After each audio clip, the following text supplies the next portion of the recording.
Welcome to the Personal Development Mastery Podcast. I'm Agi Keramidas and my mission is to inspire you to rise up, grow, stand out and take action towards the next level of your life. I interview leaders, influencers, entrepreneurs, authors, exceptional people who can and will inspire you to improve your life. Tune in for 2 episodes each week and make sure you subscribe to the podcast to get the episodes as soon as they are released. In today's show, I am delighted to speak with Chris Barrow. Chris, your name is well known in the dental world as you have been active as a consultant, trainer and coach to the UK dental profession for over 24 years. In your long career, you transitioned from financial services to business coaching and recognized the opportunity in the dental profession. At that time, you created the Dental Business School. You are a sought-after public speaker and a prolific writer with a strong blog presence and having co-authored 2 books, one of them with Michael Gerber of the E-Myth. In 2014, you experienced a summer of celebrity, as you say, after appearing as one of the first castaways on the TV survival show The Island. You are passionate about helping people succeed in their lives and businesses more quickly and easily than you did. Chris, it is my real joy to be speaking with you today. A very good morning. You know, in a cricket game, what would happen now is that I would declare because that was such a good introduction that the rest of this could disappoint people. But thank you so much for your kind words, Agi. It's great to be here. Great to be with you. I very, very seriously doubt that it would disappoint anyone. But that story is not mine, it is your story, and all these things were true. Chris, I'm very much looking forward to this conversation with you today. I want to start like I always start my podcasts with asking my guests to share an element of their personal story, of their journey. And I know you have many, but if I were to ask you to choose a moment or a milestone moment, a breakthrough, something that in terms of personal development makes relevance to the conversation we're about to have, what would you pick? I'm going to ask permission to actually choose 2 moments, Absolutely. if I may. Granted. And it's probably a good idea to establish the context here, which is that one of the things that happened to me in September of 2020 is that I celebrated 50 years of full-time work. Mm-hmm. And I say the word work as opposed to employment because approximately half of that time I was an employee of some organization or other, and approximately half of that time I've run my own businesses. So there's quite a long way to look back, and needless to say, there have been dozens of memorable events along that journey. Some happy memories, some not so good memories. But it's really interesting when you ask me to say, well, pick a standout, and I'm going to pick 2. And the first one, coincidentally, arrives almost exactly halfway through my journey in my working life, because around about 25 years ago, I made a pretty monumental decision at the time, and it's a decision that will resonate with you, which is that I'd spent the first 25 years of my life in the financial services sector. And when I left high school, mm-hmm. and I was not fortunate enough to be able to go to university. So I finished my full-time education at the age of 16 and went straight into the workplace, and almost by accident ended up working for an insurance company in the centre of Manchester. And we're talking now 1970. And in those days, you know, the junior office boy was just the gopher. I was just running around picking up pieces for people for probably the first 2 or 3 years. But gradually, that grew into a financial services career. And in the 70s, I took what we would now describe as postgraduate courses in order to obtain a formal qualification in the insurance business. In the 80s, I moved from the administrative side of financial services into the sales and marketing side of financial services. And, you know, with the benefit of hindsight, I probably learned most of what I know about sales and marketing back in the 80s in financial services. And then by the end of the 80s and the beginning of the 90s, I'd actually moved into running my own business. And in those days, I was what would now be described as an independent financial advisor. So I had my own place. And although I was working very, very hard, running a business, equally working very, very hard, co-parenting a young family, there was a very, very deep rooted sense of lack of fulfillment. And in those days, I hadn't heard about Maslow's hierarchy of needs, but I now, with the benefit of hindsight, can see that what was happening in my career is that insofar as Maslow was concerned, level one, I was putting a roof over our heads and feeding us. Level two, I was fortunate that we were living in a secure and civilized community and civilization. And possibly level three, I was kind of connected to the financial services community, the tribe. And certainly even back then, I was very active as a writer and as a public speaker on the business of financial services, because that was something that I'd always done. But as soon as we start going beyond that level in Maslow into things like purpose and meaning and self-actualization, I now look back and I realize that that financial services career actually wasn't feeding my soul, even though it probably was feeding my brain, and it certainly was feeding the bank account. But it was a profession in which I had no soul. And as the 80s turned into the 90s, that sense of disquiet around all of these material, I was materially prosperous as a result of a combination of hard work and good fortune. But I was not emotionally prosperous in the work that I was doing. And I was almost subconsciously kind of keeping my eyes and ears open to say, there must be more than this in one's professional life, because just making a bunch of money and living in a nice house and driving a nice car and raising a trophy family and sending the kids off to private school and going on, quote, the holiday, close quote, you know, all of those things weren't feeding me. And frankly, it's too long ago now to remember, but there must have been a moment where I connected with what was then a fledgling coaching community, which was actually being led by a fellow called Thomas Leonard over in the United States of America.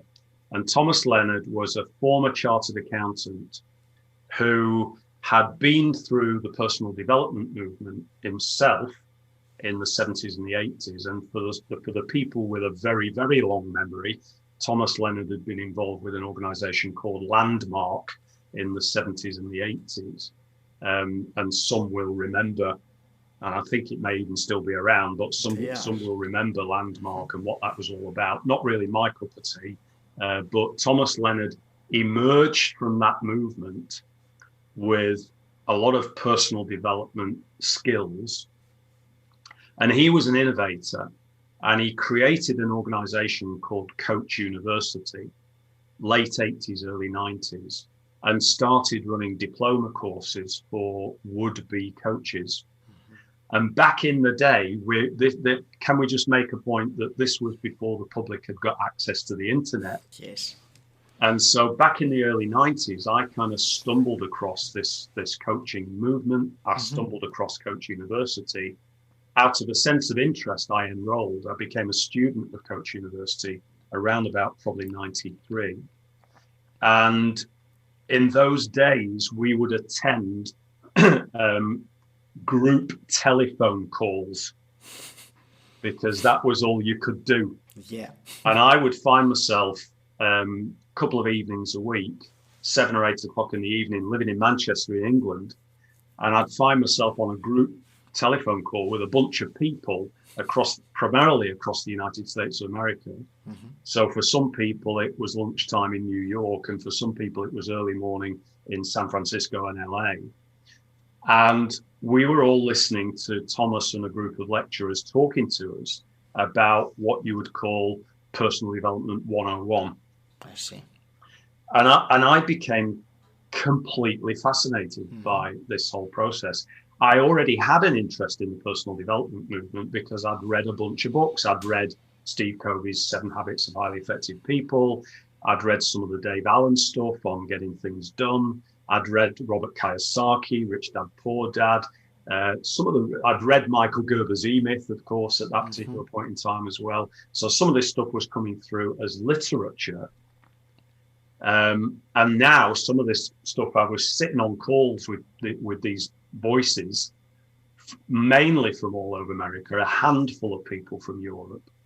And we were all going through this process. And the more I got into this, the more passionate I became about it, which is a very long way of saying that the first moment that I want to share with you is a moment that took place on the 1st of January, 1997. When, after probably spending about 2 or 3 years on the fence, I relinquished my financial services practice. I just gave it away. I didn't even sell it. I just gave the keys to a colleague and said, there is my client base, go and look after them. And on the 1st of Jan 97, I launched into the world as a one-man band, self-employed business coach with no clients, with no superstructure. The one thing I did do was that I took my virtual personal assistant with me because I realized that I still needed somebody to do all the stuff that I didn't want to do. And myself and my VA started. Now, it just so happens that I had spent a number of years building up a fairly active database of dentists as clients through the financial planning practice. I see.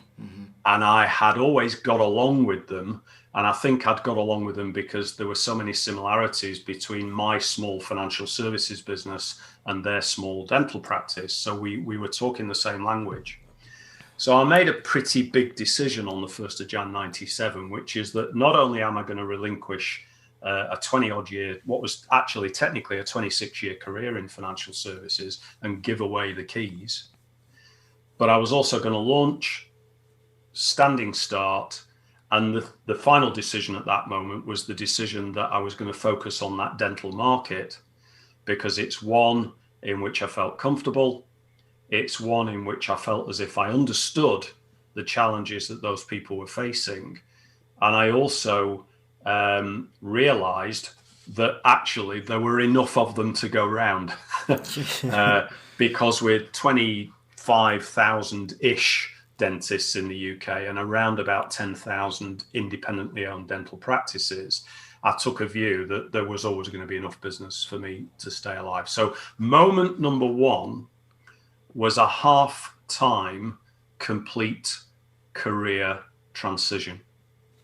And with the benefit of hindsight, I could not be more happy that I did that. You know what? If I'd stayed in financial services, I would probably be now retired. I would probably be now financially independent. I would probably have built a successful practice and I would probably have sold it.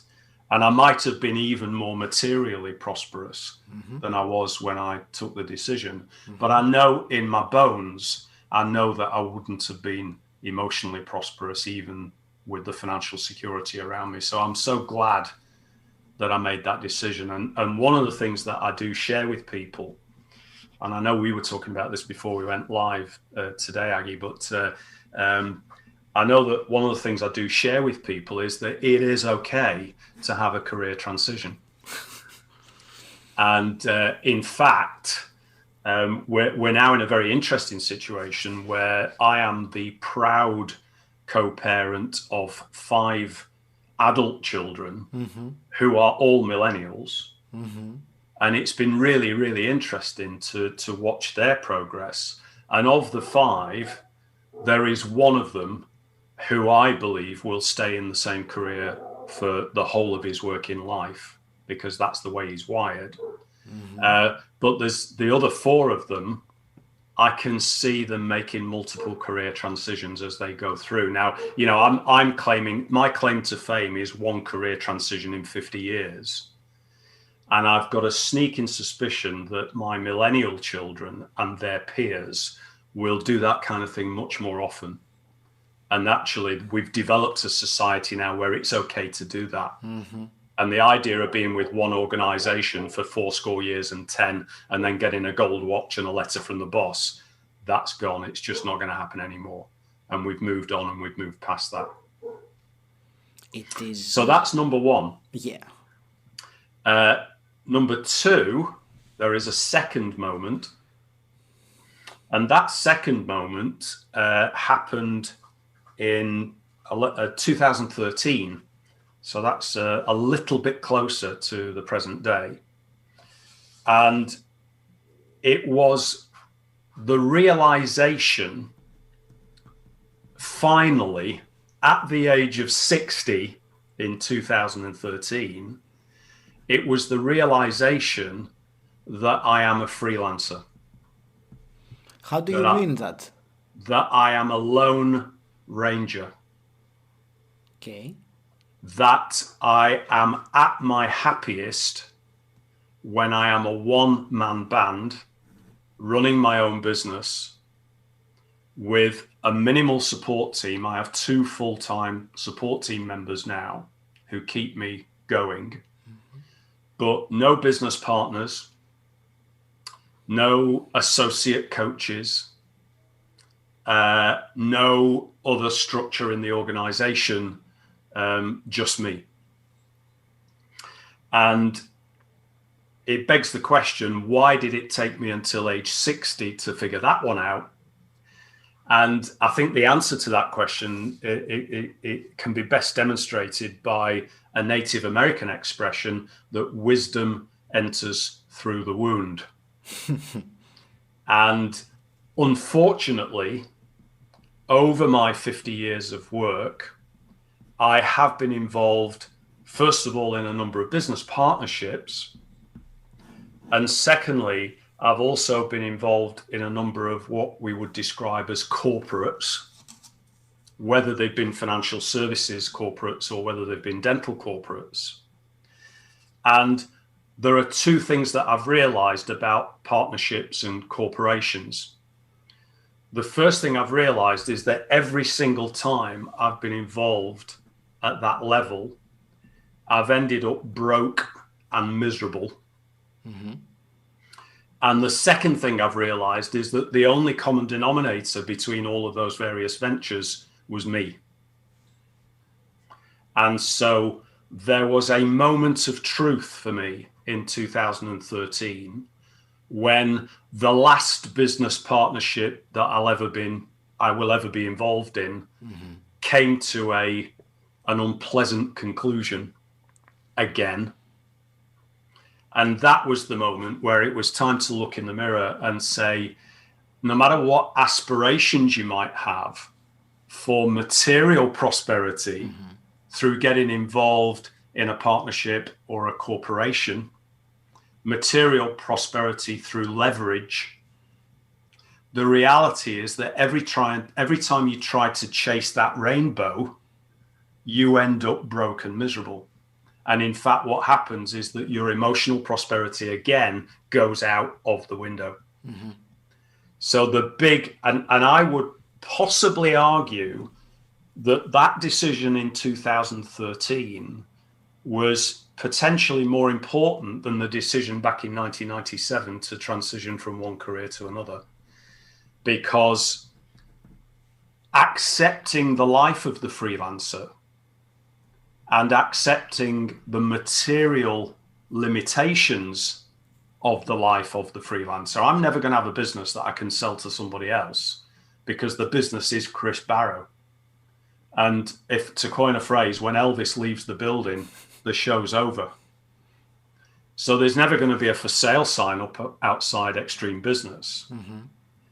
And therefore, I've accepted the material limitations of that and said, okay, make sure you make a good living, make sure you put plenty of money into savings. And I've done that in return for the emotional prosperity of being my own boss, of having nobody to answer to, of being free to make a success of it or to make a hash of it, and of being free to decide every single day what mood I am in, mm-hmm. and to not have that mood influenced by other people's performance or behavior. So there's your two moments. I'm sorry I took so long to explain. That's great. No, they were fascinating. And especially, what you said, the second one, the realization you had that when you were 60, it kind of left me thinking that I had my own first realization at about the same age as you had your own first. So that means that when I'm 60, I'm about to have a second very big one that might change things completely. So I'll be looking forward to. I thought there was only one. Can I a word of warning here? One of the things that I've learned over the years is that, and I don't know. I have to say I've no idea whether this is a male thing, whether it's gender related. Mm-hmm. But when I look back on my life and I look at 20, 30, 40, 50, and 60, I reckon every 10 years I have a midlife crisis, and. So I'm getting quite excited now about my 70th birthday because I'm wondering what on earth is going to happen. I can relate to that, Chris. I can relate to that. Moving from Greece to the UK now, yes, that's you've given me a new scope of looking at my life. I'm going to review it from this perspective now and see what I come up with. So if I carry on then with what you were saying in terms of the time of your story, so you turned 60, you had that realization, and then you thought, let me go to a survival TV reality show. Was that relevant at all to your realization, or was it just a time to do it? I think with the benefit of hindsight, I think a happy coincidence. And what I mean by that is that and by the way, the opportunity to talk about the Bear Grylls TV show doesn't come up very often anymore because we're 7 years away now from that TV show. And, anybody in my family, if I ever were to dare to mention it, they'd just roll their eyeballs and say, Dad, not again. You finished dining out on that. But soon as you asked, the reality is my 60th birthday was September 2013. And purely coincidentally, it was about 1 month later. It was about the end of October 2013. I just happened to notice a press release on the web, which said ITV Channel 4 are looking for volunteers to take place in a new reality TV show that's going to be hosted by Bear Grylls, and it's going to be about putting a bunch of people on an island, see how they get along. And I was literally sat at my desk working. I was doing a day's work. I was answering emails. I was doing all the things that we normally do. And I saw this press release, and I just kind of paused for thought and pressed the link, and it took me through to a landing page at a company called Shine TV, who are based in Camden, who are the production company that eventually made the show. And it was basically just filling your details. Yeah. So, Christopher Barrow, such and such an address, date of birth, blah, blah, blah, submit, forgot about it. It was a moment of flippancy. Right. Press submit, get on with my life. Some weeks later, there's an incoming email saying we'd like you to attend for a telephone interview. And at that stage, I've got to say, primarily for fear of ridicule, I kept the whole thing very, very quiet indeed. But I turned up on a telephone interview, and some very nice young man from Shine TV asked me a bunch of questions, and that was the end of it. Got on with my life. 2 weeks later, another telephone interview, same thing again. 2 weeks after that, an email, we'd like you to come to a hotel in Manchester on a Saturday morning for a brief video interview. This is now turning into a good game. It's what we would describe in Manchester as a bit of a lark. And so I pitched up to the McDonald Hotel just outside Piccadilly Station on a Saturday morning. I swear to God, I'm sat in a hotel reception with about 20 guys who all look like lumberjacks. They're all 6'5". They're all wearing check shirts. They've all got beards like yours. And I'm the little old bald guy in the corner. And I'm just thinking, what am I doing here? If anybody saw me, they would just howl with laughter. I met a lovely lady called Kate Lewis, who I didn't know at the time was the casting director for the show. And she and I chatted in a room for about half an hour with a video camera in the corner. Mm-hmm. And then I went home and I thought, I'm no lumberjack. This is going nowhere. And it's a bit of a shaggy dog story, but the week before Christmas 2013, I got a call from the company to say, sorry, you didn't make it. We're going to go ahead with the show, but you didn't get chosen as one of the castaways. And I went, okay, fine. Good luck with the show.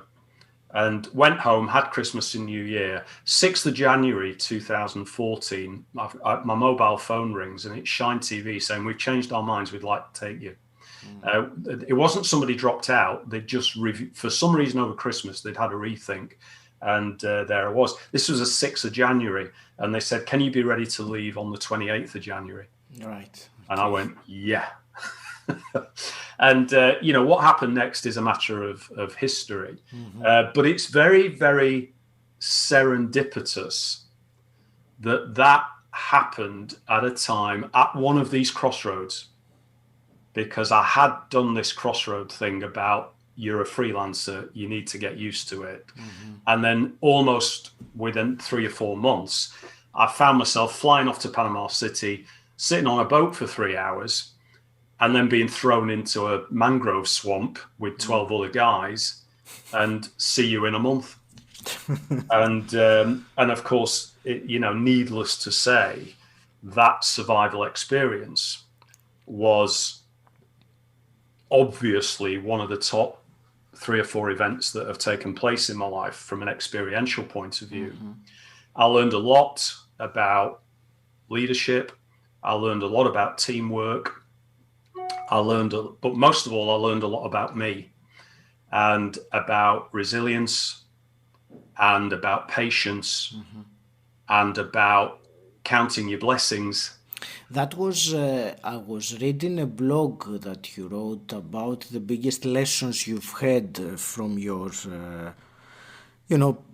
journey in the island. You say it changed you forever, and I can only imagine it did. And the lesson that you mentioned that made an impression on me, and you already mentioned the hierarchy of needs by Maslow. And you were saying that if we have the first 2 levels covered, the security, the basic human needs, we should count our blessings and be grateful. And I thought that's we tend to take things for granted, don't we, in our modern life? It's strange, isn't it? That okay, it's a number of years now since that experience, but there were so many adventures during those 28 days on the island, and can I say that the overwhelming majority of those adventures never made the TV series, because they took 2,500 hours of video and they turned it into 6 hours, and there are so many stories that just never made the cut. But here's a bottom line: the first 2 weeks on that island, we were surviving on 200 calories a day, primarily snails and coconut. And the second 2 weeks on that island, we managed to get ourselves up to about 600 or 700 calories a day, because we figured out how to catch some fish. Mm. But the overwhelming physical experience was one of starvation. that slowly turned into malnutrition and to some extent dehydration as well. And one of the interesting things about starvation and malnutrition is that you don't, when you're going through those experiences, you're not thinking about anything else. People have said to me, did you think about your family back home? No, I didn't. Did you think about your work back home? No, I didn't. Did you think about back home? No, I didn't. Well, what were you thinking about? I was thinking about food and water. From the minute you wake up to the minute you fall asleep, you're thinking about food and water. It's the ultimate level 1 Maslow experience. And to some extent, every now and then you'll pop into level 2 because you'll see an alligator and you'll think, I don't want to die. And you run in the opposite direction. Or you'll see an apple hanging on a tree and you'll remind yourself that that's actually one of the apples that kills you if you eat it. And so you don't. So that's level 2 Maslow. But the majority of your time you're spending in level 1 Maslow, and it becomes all encompassing. I swear to God, it's the only thing you think about. Now, that's interesting. When I came back to the UK, I was away from home for 5 weeks in all. And I arrived back in Manchester, obviously, hugged the family, had a very splendid steak and a glass of red wine, went to bed. As an aside, my wife woke me at 3:00 in the morning because I was taking a pee in the corner of the bedroom because I thought I was still in the jungle. All right. So it was the ultimate, pee in the wardrobe story. But I woke up the next morning and came down into this office that I'm in now, and I turned on the internet for the first time in 5.5 weeks. And the very first thing I did was I opened up Google and I typed into organic search, how many people in the world are starving today? Mm-hmm. And the answer then, and the answer now, is 800 million every single day. Mm-hmm. And isn't it interesting that here we now are in the COVID environment and moving towards 12 months into lockdown or some form of restricted activity. Yeah. And I've been dragging back the memories around resilience, and I've been dragging back the memories about survival, both physical and mental survival in a strange environment like that. But perhaps more than anything else, I've been reminding myself that number 1, I've got something to eat. Number 2, I've got a roof over my head. And so far, number 3, when I walk out the door, there aren't any wild animals that are chasing me down the street.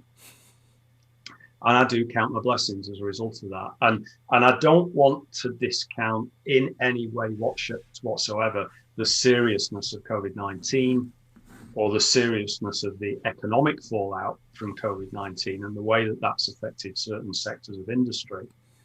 But I do, when I'm sitting down here in this office and I'm feeling a little bit of cabin fever, or when I'm sitting down here in this office and I'm thinking, I haven't been to Ithaki for a while and I'm missing the Greek weather and the Greek climate and the Greek culture and the food, I do remind myself that I do get many more than 200 calories every day.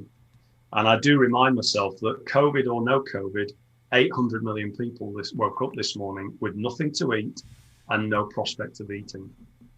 And I do use that in order to ground myself on a very, very frequent basis. Thank you. That puts a very important perspective, I think, for thought. Chris, I wanted also to ask you, we were talking earlier about it, and I wanted your thoughts on, you were saying that you want to work until you are 100, and why, and you were saying, I want to say why I want to do that and how. I think why can be easier, maybe for some people who determine the purpose, it can be easier to find out the why. But the how, it's a different thing, isn't it? I mean, 100, even though the life expectancy keeps on growing with health, Yeah. But tell me, it's a topic that fascinates me as well, longevity, and I wanted your take on it. Obviously, you are a very active man, and you have done quite a lot of, you know, physical endurance, marathons, things like that. Yeah. So, tell me your Um, thoughts. I'm very interested. okay. Well, there's a couple of things here. I think the first thing I'm going to do is I'm going to make reference Mm-hmm. to one of my favorite quotations, and it's by an American author by the name of James Michener. And it's a particular paragraph that he wrote many, many years ago. And the title of the paragraph is The Master in the Art of Living. And this is something that I hold very dear. And I'll read the quotation as follows. The master in the art of living makes little distinction between his work and his play, his labor and his leisure, his mind and his body, his information and his recreation, his love and his religion. He hardly knows which is which. He simply pursues his vision of excellence at whatever he does, leaving others to decide whether he's working or playing, because to him, he's always doing both. It's the art of living, all right. So I left financial services because it was work.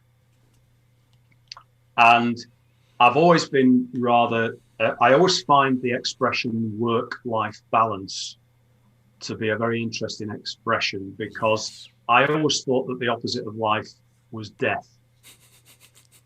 But it would appear that for some people, the opposite of life is work. And what they're trying to do is they're trying to get them in some kind of balance. And that balance, metaphorically, has one imagining a set of scales or even a seesaw in a playground. Mm-hmm. And on one end, we have life. And on the other end, we have work. And we're trying to find this balance.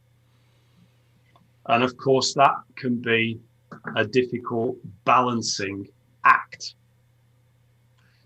So it always seemed to me that if there was ever going to be any distinction between work and play, that would involve you in having to take part in a balancing act. Mm.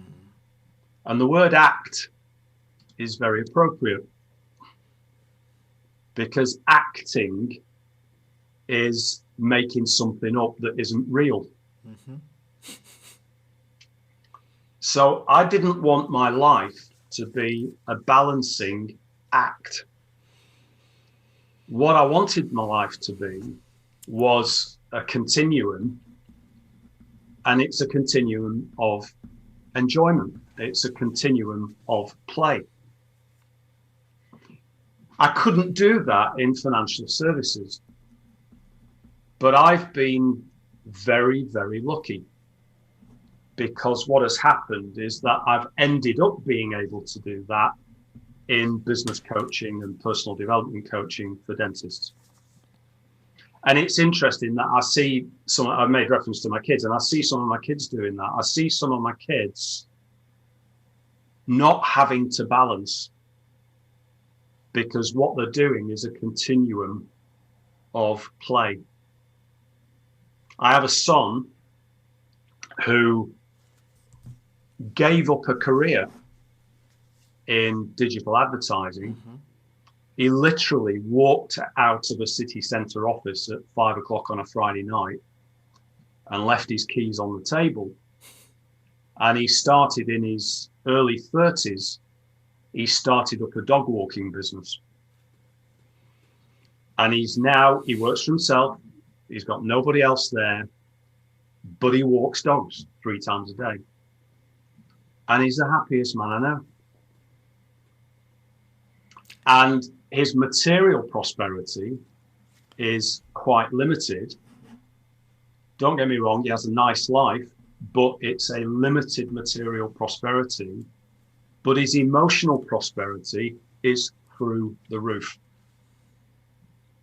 And he's been very fortunate through word of mouth recommendation only to build a full practice. But I've rarely met a happier man. And I'm very proud of him for that. And he doesn't have anything to prove to me ever. But I'm very proud of the fact that he's never going to have a supercar and he's never going to have a fancy house. And he'll possibly never be able to afford to educate his kids privately. But I genuinely believe he's one of the happiest people I've ever met. And that's what happened when I discovered coaching. And I'm so, so grateful for that accident that had me end up in a place where there is no distinction between work and play, and that sometimes I have to be reminded which one I'm doing.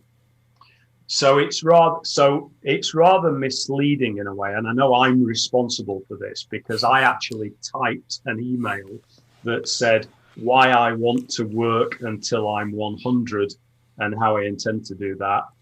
And I was misleading you, and I'm sorry, because what it should have said is why I want to carry on playing until I'm 100, just the way that I'm playing now, and carry on having a reasonable amount of material prosperity, but a bunch of emotional prosperity that I absolutely love and cherish every single day.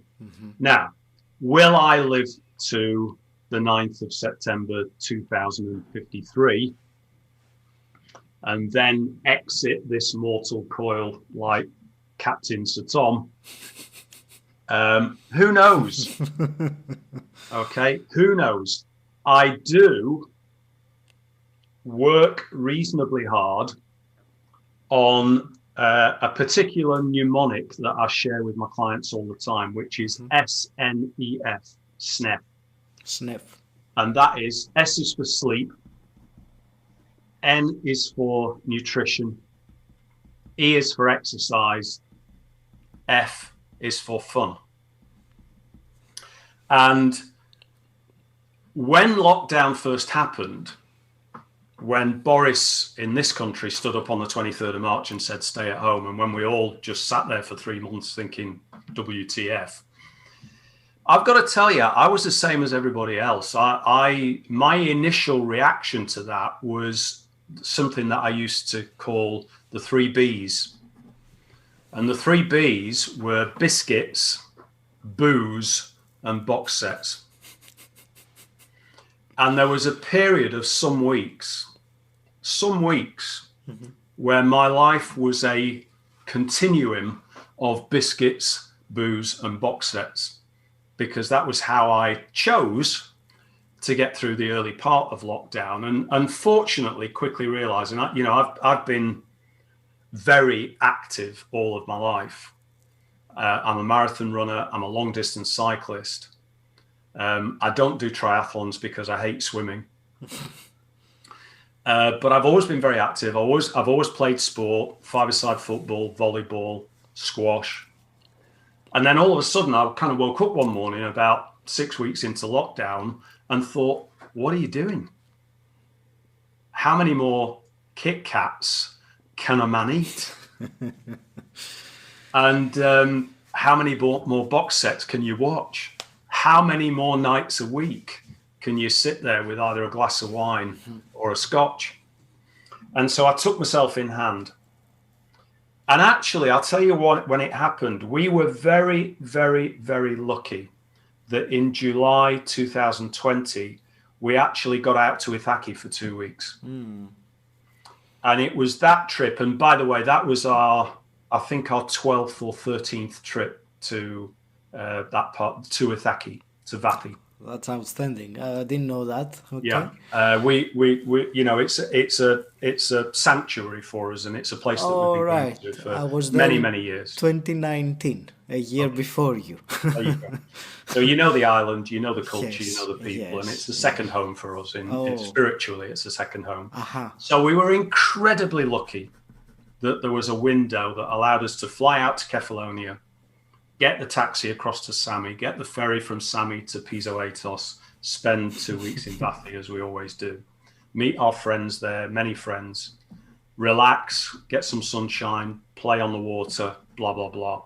And that was a moment of then reflection to say, hang on a minute, that lifestyle that you've developed back in the UK, it isn't do you any good. So maybe when you get home, you need to do something about it. So that was the turning point. And when we came back from Ithaki early August, I said, right, sleep, nutrition, exercise, fun. Let's get this thing back in place again. And that's been what's happened. Now, therefore, I am a huge fan of Matthew Walker's book on why we sleep. Mm-hmm. And I would massively, massively recommend that to any of your listeners as a must-read book, Why We Sleep, Matthew Walker. Because I read that book in 2019, and it was enlightening in terms of how important sleep is in your overall well-being. Mm-hmm. As far as nutrition is concerned, I occasionally play with paleo every now and then, but it's not a vocation. You know, if I'm trimming down for a marathon, I'll go paleo for a while. I'll knock out a lot of the carbs for a while and then drop a little bit of body weight, 10, 20% of my body weight. But as soon as the marathon's over, I'm back in pizza and all the rest of it, you know. So I'm reasonably sensible about the nutrition. The exercise is still massively important. And I'm still running and I'm still cycling on a very, very regular basis. And 2018 was a big year because in that year, I cycled from Land's End to John O'Groats and fulfilled a lifetime's ambition, raised some money for charity. And interestingly, I've planned to do the reverse trip, John O'Groats Land's End, this year, but we're waiting to see what happens COVID-wise to see whether that can take place. But fresh air, running, cycling, walking dogs, all of that stuff, exercise, and then F is for fun. And I would argue that the single most important aspect of that is the ability to laugh at yourself every day, which I wholeheartedly do. And then maybe, just maybe, the permission to laugh at some of the crazy things that go on around you as well. Yeah. So with those things in place, and with work that is play, and play that is work, and of course, with the strength of a family, and also with the support of a fantastic community for me within dentistry, because I hate to say it, I'm the most boring guy in the world because all my friends are dentists. I don't know any of my neighbours' names down the street, but I know pretty much a lot of people in dentistry, and some of my best friends are within dentistry, and I'm really happy around that.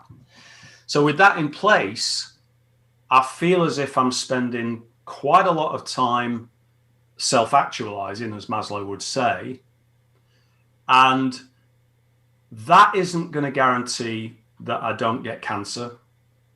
That isn't going to guarantee that my body isn't going to fail.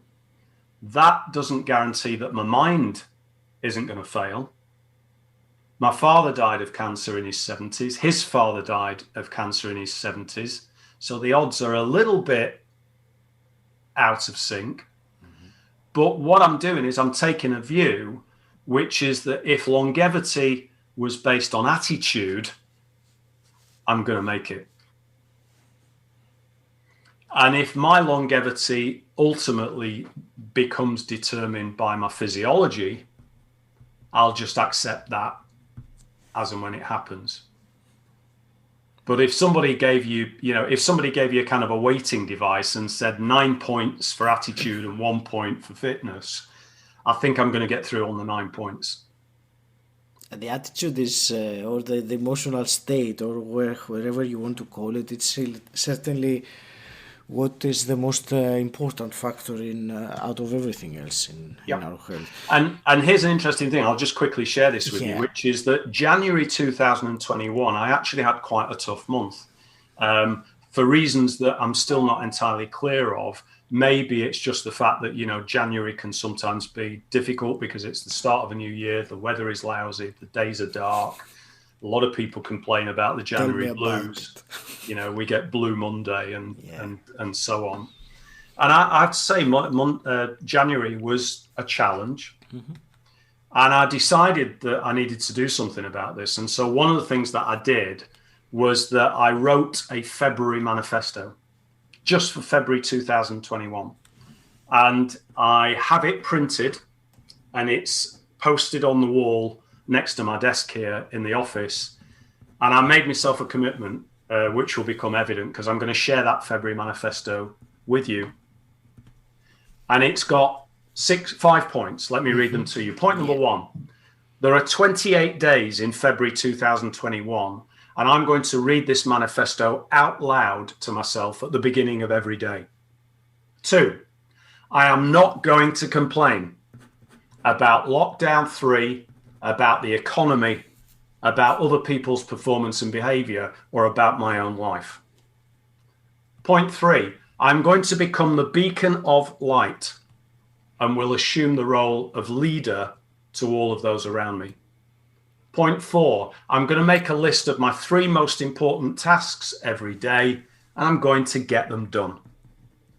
And number 5, I'm going to take time every day to practice extreme self-care and ensure that I have adequate sleep, nutrition, exercise, and fun. And I've read that out to myself every morning in February so far, and will continue to do so. And it's kind of like having a coach over in the corner every morning who says, come on, here we go, again. And that's the kind of attitude that will keep me going emotionally until I'm 100 years old, and will wait and see what the body and the mind do, because that's a subject over which I've got limited control. But I can tell you now, the spirit will be there on the 9th of September 2053, and I'll be waiting for my telegram from Queen Camilla to wish me congratulations on having reached my century. Awesome. Chris, this is it's outstanding. Where this what you said about attitude is really makes deep sense, and there was one other big takeaway from me from what you said, and it was that big differentiation about the material prosperity and the emotional prosperity you were saying, and maybe not. It's not material prosperity. Maybe not. It's not for everyone. And it's important to think about ourselves and see where we are in that spectrum. I would love to ask you a few quick fire questions as well to wrap things up. Sure. So my first one is, what does the term personal development mean to you? We haven't rehearsed these questions. And no, we haven't rehearsed them. I am no, shooting from the hip. For me, a very simple answer, and that is realizing your own potential. And I don't want to rehearse the questions, because this is really the whole point, is to get the instinctive response. And if you could go back in time and meet your 18-year-old self, what's the one piece of advice you would give him, if you could? Save 10% of your income. And one more hypothetical, if you could wave a magic wand and change something in the world as it is today, what would you change? You've hinted a few things already, so I wonder if it's one of them. That is huge. If I could wave a realistic magic wand, and if I could change one thing in the world today, what would it be? I am almost so overwhelmed by that that I don't know where to start. But you've almost got me speechless there. I don't know where to go. What one thing would I change? I would eliminate WhatsApp from the world. WhatsApp.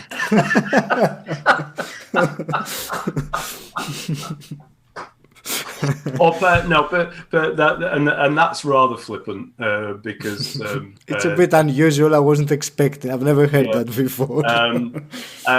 I suppose if a slightly more considered response is that I would love to see an educational system which devoted more resources to teaching our youth how to simply survive. And the most important reference I want to make there is teaching our youth about mental health. And I had to teach myself about mental health. And I had to read a lot of books. I had to talk to a lot of therapists.